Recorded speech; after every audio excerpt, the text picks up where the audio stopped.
Hello दोस्तों, मैं धनंजय गुप्ता आपका स्वागत करता हूँ आज एक नई वीडियो में। आज की वीडियो में क्लास 11th केमिस्ट्री की एक बहुत ही इंटरेस्टिंग टॉपिक हम डिस्कस करेंगे। आज की वीडियो की हमारी टॉपिक है संकरण, जिसको इंग्लिश में हाइब्रिडाइजेशन कहते हैं। तो चलिए सबसे पहले संकरण को परिभाषित करते हैं। जब किसी परमाणु की दो या दो से अधिक लगभग समान ऊर्जा के ऑर्बिटल आपस में मिलकर नए ऑर्बिटलों का निर्माण करते हैं तो इस प्रक्रम को संकरण कहते हैं तथा इस प्रक्रम में बने नए ऑर्बिटलों को संकर ऑर्बिटल कहते हैं। बात को थोड़ा और क्लियर करते हैं कुछ डायग्राम के माध्यम से। तो यहाँ पर मैंने आपको दो ऑर्बिटल दिखाए हैं। देखो, ये एस ऑर्बिटल है, एक पी ऑर्बिटल है। अब ये दोनों ही ऑर्बिटल यदि आपस में मिक्स हो जाएं तो देखिए यहाँ पर ये दोनों आपस में मिक्स हो रहे हैं। आपस में मिक्स होने के बाद यदि इनसे नए आकार के ऑर्बिटल बन जाएं तो देखिए यहाँ पे नए आकृति के ऑर्बिटल बने हैं, तो इस प्रक्रिया को संकरण कहेंगे। तो हमने क्या कहा कि जब दो या दो से अधिक परमाणु ऑर्बिटल आपस में मिलकर नए आकृति के ऑर्बिटलों का निर्माण करते हैं या नए प्रकार के ऑर्बिटलों का निर्माण करते हैं तो इस प्रक्रिया को संकरण कहेंगे। अब यहाँ पे कुछ विशेष बातें आपको ध्यान रखनी है कि ये दोनों ही ऑर्बिटल किसी एक ही परमाणु के होंगे और इन दोनों ऑर्बिटलों की ऊर्जा या तो बिल्कुल बराबर होगी या तो लगभग समान होगी। ऐसे ही ऑर्बिटल संकरण में भाग लेते हैं। तो यहाँ पर जो संकरण की क्रिया हुई है, इसके बाद ये नए ऑर्बिटल बन के सामने आए। इन नए ऑर्बिटलों को हम नाम देंगे संकर ऑर्बिटल। अब ऐसा क्यों है कि इसको संकर ऑर्बिटल कह रहे हैं? तो इसका कारण है कि जिन ऑर्बिटलों के आपस में मिलने से इसका निर्माण हुआ है उन दोनों ऑर्बिटलों के गुण इसमें होंगे। आप जानते हैं जब एक वस्तु में दो अलग अलग चीज़ों के गुण आ जाए तो उसको कहते हैं हाइब्रिड, या हिंदी में कहेंगे संकर। तो इस ऑर्बिटल में दोनों ही ऑर्बिटलों के लक्षण आ चुके हैं तो इसको हम संकर ऑर्बिटल कहेंगे। और संकर ऑर्बिटलों के निर्माण की क्रिया को संकरण या हाइब्रिडाइजेशन कहते हैं। उम्मीद है बात आपको क्लियर हो गई है।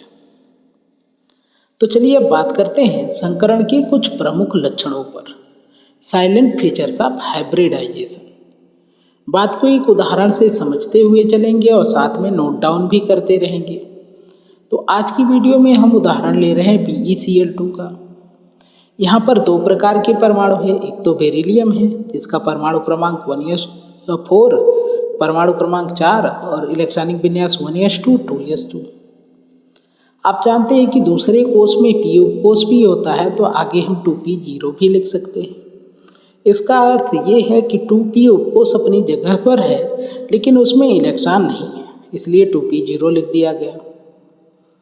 अब यदि बाह्यतम कोष, जिसको आप संयोजी कोष भी कह सकते हैं, इसका ऑर्बिटल आरेख बनाएं तो 2s उपकोष में एक ऑर्बिटल और 2p में 3 ऑर्बिटल, और यहाँ पे 2 इलेक्ट्रॉन भरे गए हैं और p को खाली रखा गया है क्योंकि 2p0 है। इसी प्रकार दूसरे प्रकार का परमाणु यहाँ पर फ्लोरीन है जिसका इलेक्ट्रॉनिक विन्यास यहाँ पे लिखा गया है। यहाँ पे बाह्यतम कोष तीसरा है जिसको आप संयोजी कोष भी कह सकते हैं। यदि इसका ऑर्बिटल आरेख बनाएं तो देखिए 3s में एक ऑर्बिटल 2 इलेक्ट्रॉन और 3p में 3 ऑर्बिटल होंगे और इलेक्ट्रॉन 5 भरने हैं, तो हुंड के नियम के अनुसार पहले एक एक भर लेंगे, फिर चौथा और पांचवा यहाँ भर देंगे और इस प्रकार एक ऑर्बिटल अर्धभरित अवस्था में रह गया। अब आप सोचेंगे सर पहले कोष में यस उपकोष, दूसरे में यस और पी उपकोष, तीसरे में यस पी और डी उपकोष भी होगा, तो यहाँ पर भी हमको 3d0 लिखना चाहिए था। तो दोस्तों उसकी आवश्यकता नहीं है हमको। क्यों नहीं है, मैं कुछ देर बाद आगे आपको समझा दूंगा। अब आप सोचो कि बेरिलियम क्लोराइड यानी BeCl2 का निर्माण कैसे होगा। तो इसमें कोई एक केंद्रीय परमाणु होगा जिस पे ये कार्नर के परमाणु जुड़े होंगे। तो यहाँ का केंद्रीय परमाणु जो है वो बेरिलियम है। कैसे पहचाना गया? मैंने आपको ट्रिक बताया है कि जिसकी संख्या कम होती है वही केंद्रीय परमाणु होता है। तो यहाँ पे क्लोरीन परमाणुओं की संख्या 2 है, बेरिलियम के परमाणुओं की संख्या 1 है, तो इसलिए बेरिलियम केंद्रीय परमाणु है। तो BeCl2 के निर्माण में क्या हुआ होगा कि बेरिलियम रहेगा जो कि 2 क्लोरीन परमाणुओं से जुड़ेगा। आप जानते हैं कि किसी परमाणु को यदि आबंध बनाना है तो उसके पास अर्धभरित ऑर्बिटल होनी चाहिए, क्योंकि संयोजकता आबंध सिद्धांत में हमने आपको बताया है कि सहसंयोजक आबंध का निर्माण अर्धभरित ऑर्बिटलों से ही होता है। और आप देख सकते हैं कि बेरिलियम में तो कोई अर्धभरित ऑर्बिटल नहीं है, फिर भी यह BeCl2 तो बना रहा है। तो यहाँ पर क्या करना होगा कि इसको उत्तेजित अवस्था में पहुँचाना होगा, जिसके लिए इस ऑर्बिटल को प्रमोट करके हमको इस खाली ऑर्बिटल में भेज देना होगा और इस प्रकार एक नया ऑर्बिटल आरेख बन के हमको मिलेगा जो कि इस प्रकार से होगा। तो देखो अब 2s1 हो गया और 2p में एक इलेक्ट्रॉन आ गया और यहाँ पे 2 इलेक्ट्रॉन अयुग्मित हो गए, या आप कह सकते हैं 2 अर्धभरित ऑर्बिटल हो गए। अब ये दोनों ही अर्धभरित ऑर्बिटल क्लोरीन के ऑर्बिटलों के साथ अतिव्यापन करेंगे और BeCl2 का निर्माण होगा। तो यहाँ पर आप देख सकते हैं कि क्लोरीन का इलेक्ट्रॉनिक विन्यास लिखा गया है। उसके पहले थोड़ा सा यहाँ पे मैं एक काम करता हूँ कि देखो 2s जो ऑर्बिटल है इसको मैंने यहाँ पे बना दिया आपको समझने के लिए, और 2p का ये वाला ऑर्बिटल जिसमें एक इलेक्ट्रॉन है इसको यहाँ पर बना दिया।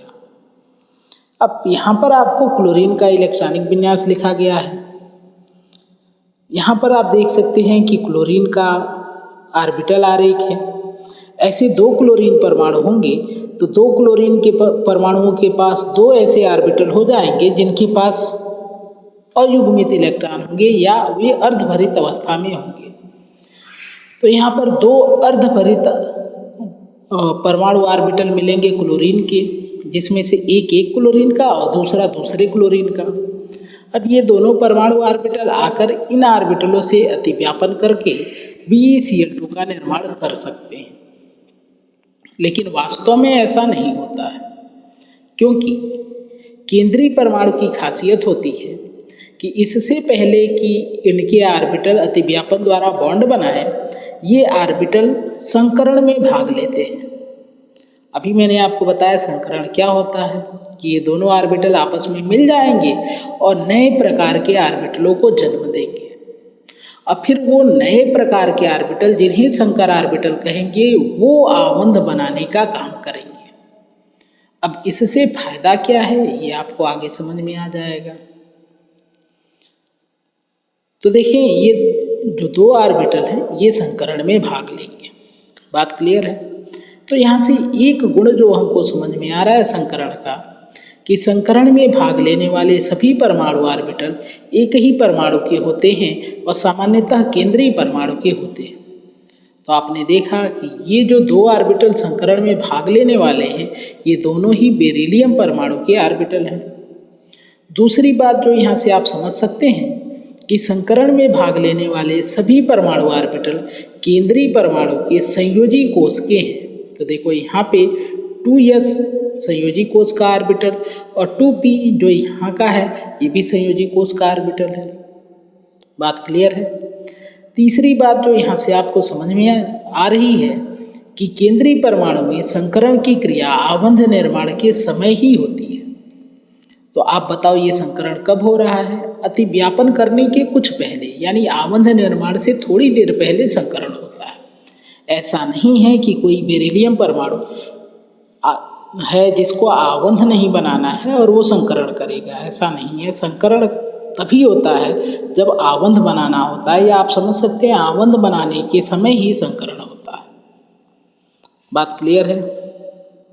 अगली बात आपको ध्यान रखना है कि संकरण में भाग लेने वाले सभी परमाणु ऑर्बिटल समान ऊर्जा के अथवा लगभग समान ऊर्जा के होते हैं। तो यहाँ पे आप देख सकते हैं जो ऑर्बिटल संकरण में भाग ले रहे हैं इसमें से एक 2s है और एक 2p है।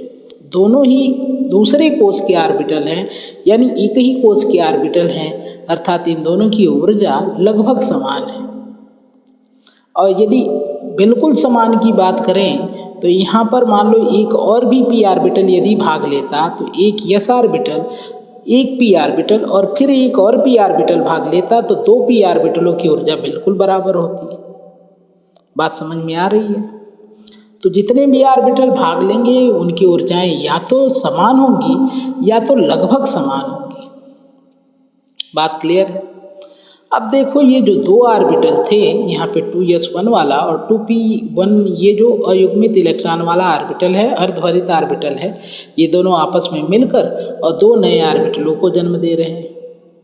तो ये खास बात है कि जितने ऑर्बिटल मिलेंगे उतने ही नए ऑर्बिटल यानी संकर ऑर्बिटलों का निर्माण भी होगा।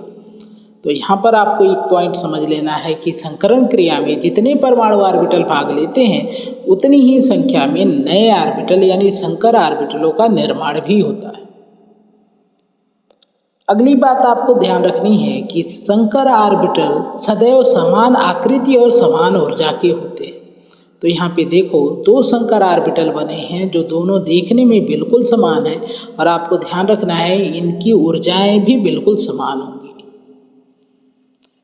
अगली बात, संकर ऑर्बिटल में उन सभी ऑर्बिटलों के लक्षण आते हैं जिनके मिलने से उनका निर्माण हुआ होता है।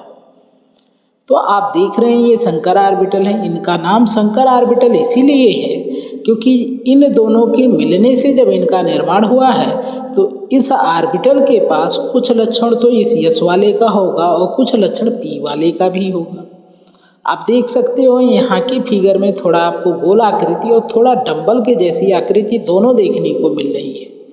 यानी कि जो भी संकर ऑर्बिटल बनेंगे उनमें उन सभी ऑर्बिटलों के लक्षण पाए जाएंगे जिनके संकरण में भाग लेने के बाद संकर ऑर्बिटलों का निर्माण हुआ होगा। बात क्लियर है? अब यदि बात करें इन संकर ऑर्बिटलों को क्या नाम दे सकते हैं तो संकर ऑर्बिटल तो बोलते ही हैं। इसके अलावा इनका विशिष्ट नाम हम रख सकते हैं जिनसे मिलकर इनका निर्माण हुआ है। जैसे यहाँ पर एक यस ऑर्बिटल एक पी ऑर्बिटल के मिलने से इस संकर ऑर्बिटल का निर्माण हुआ है तो इसको यशपी संकर ऑर्बिटल कहेंगे। इसका निर्माण भी एक यस और एक पी ऑर्बिटल के मिलने से हुआ है तो इसको भी यशपी संकर ऑर्बिटल कह सकते हैं। यानी कि हम कह सकते हैं संकर ऑर्बिटलों के नाम उन ऑर्बिटलों पर आधारित होते हैं जिनसे मिलकर उनका निर्माण होता है। बात क्लियर है? अब देखो जो यहाँ पर 2 संकर ऑर्बिटल है मात्र समझने के लिए हमने अलग अलग बनाया है। एक्चुअल में जो बेरिलियम का परमाणु होगा इसमें दोनों ऑर्बिटल एक साथ होंगे। और ध्यान रखें कि जब 2 या 2 से अधिक संकर ऑर्बिटल किसी परमाणु में एक साथ होंगे तो वो एक निश्चित कोण पर व्यवस्थित होते हैं या एक निश्चित ज्यामिति में व्यवस्थित होते हैं। जैसे यहाँ पर एक संकर ऑर्बिटल है बेरिलियम का, जब इसके साथ दूसरा व्यवस्थित होगा तो कुछ इस प्रकार से व्यवस्थित होंगे। इनके मध्य का कोण यदि देखें तो 180 अंश का होगा। तो ध्यान रखें कि संकर ऑर्बिटल अस्थायी व्यवस्था पाने के लिए त्रिविम में विशिष्ट दिशाओं में निर्देशित होते हैं। इसलिए संकरण के प्रकार के अनुसार अणु की विशिष्ट ज्यामिति होती है। तो आपको ध्यान रखना है कि किसी परमाणु में जो संकर ऑर्बिटल होंगे वो एक निश्चित कोण पर व्यवस्थित होंगे जिससे एक निश्चित ज्यामिति का जन्म होगा या निर्माण होगा।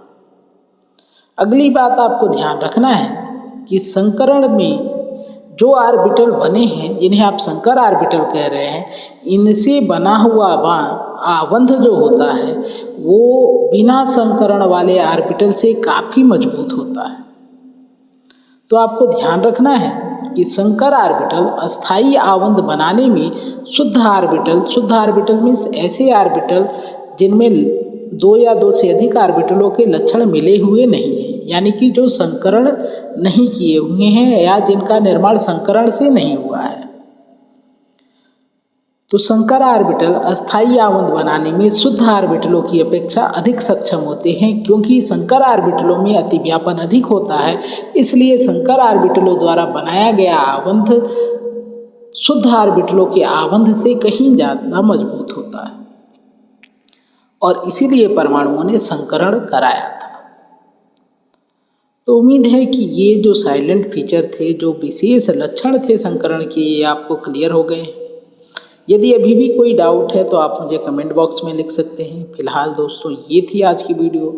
आज की वीडियो यदि पसंद आए तो लाइक करें, अपने दोस्तों के साथ शेयर करके हमारे चैनल को सब्सक्राइब करें, साथ में बेल आइकन को प्रेस कर लें।